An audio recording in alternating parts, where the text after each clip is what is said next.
দেশব্যাপী ছড়িয়ে পড়া ন্যায্য আন্দোলন দমন পীড়ন চালিয়েও যখন বন্ধ করা যায়নি, তখন সারা দেশে ইন্টারনেট বন্ধ করে দিয়ে কারফিউ জারি করে তৎকালীন আওয়ামী ফ্যাসিবাদী সরকার।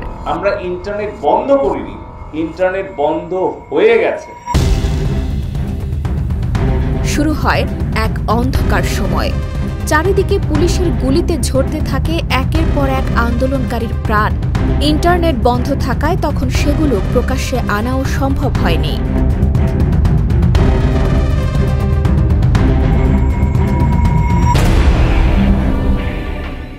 দেশে যখন ইন্টারনেট বন্ধ, তখন আন্দোলনে অনন্য ভূমিকা রাখেন প্রবাসী বাংলাদেশিরা। দেশের বাইরে America, England, Australia, Japan, Germany, আমিরাত সহ বিশ্বের নানা দেশের বড় শহরগুলোতে ছাত্র হত্যার প্রতিবাদে ফ্যাসিবাদী সরকারের বিরুদ্ধে বিক্ষোভ করেন তারা।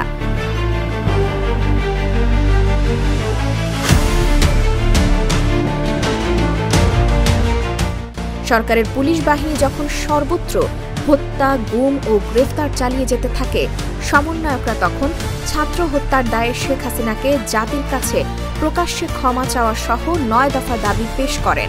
প্রধানমন্ত্রী শেখ হাসিনাকে ছাত্র নাগরিক হত্যার দায় নিয়ে জাতির কাছে প্রকাশ্য ক্ষমা চাইতে হবে। এরপর হঠাৎ আন্দোলনের অন্যতম সমন্বয়ক নাহিদ ইসলামকে গুম করে সরকার। তার ওপর চালানো হয় অকথ্য নির্যাতন। এমনকি আন্দোলন দমাতে ২৩ জুলাই সরকার কোটা প্রথা সংস্কার করে প্রজ্ঞাপন জারি করে। তবে ততক্ষণে ঝরে গেছে শত শত প্রাণ। এত মৃত্যুর পর তাই কোটা প্রথা সংস্কারের প্রজ্ঞাপন নিয়ে কেউ আর খুশি হতে পারেনি। তাই ৯ দফা দাবিতে অনড় থাকে ছাত্র জনতা। তবে প্রথম থেকেই সে দাবিকে মোটেও গুরুত্ব দেয় না সরকার। নির্বিচারে চালাতে থাকে দমন পীড়ন। আকাশে হেলিকপ্টার নিয়ে আন্দোলনকারীদের ওপর গুলি বর্ষণ করে পুলিশ।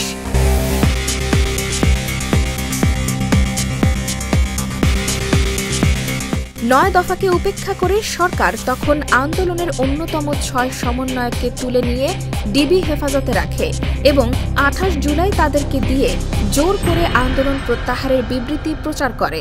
সার্বিক স্বার্থে আমরা এই মুহূর্তে থেকে আমাদের কর্মসূচি প্রত্যাহার করছি। তবে ছাত্র জনতা সরকারের পক্ষ থেকে চাপিয়ে দেওয়া সেই বিবৃতি প্রত্যাখ্যান করে। ডিবি অফিস থেকে সমন্বয়করা ছাড়া পাওয়ার পর আবারও আন্দোলন পুরো দমে বেগবান হয়। ৯ দফা দাবিকে ঘিরে ঢাকা, চট্টগ্রাম, খুলনা সহ বড় শহরগুলোতে আন্দোলন ব্যাপকভাবে ছড়িয়ে পড়ে।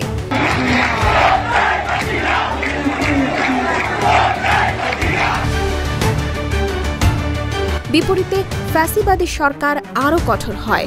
নির্বিচারে চালাতে থাকে গুলি। একের পর এক আন্দোলনকারীরা লাশ হয়ে ঝরে পড়েন। তখন সরকারের এই নির্লজ্জ দাম্ভিক আচরণে শুধু শিক্ষার্থীরাই নয়, জাতি, ধর্ম, বর্ণ নির্বিশেষে সারা দেশের মানুষ নেমে আসেন রাজপথে। ৯ দফা দাবি এগোতে থাকে ১ দফার দিকে। সেটি হলো ফ্যাসিবাদী সরকারের পদত্যাগ।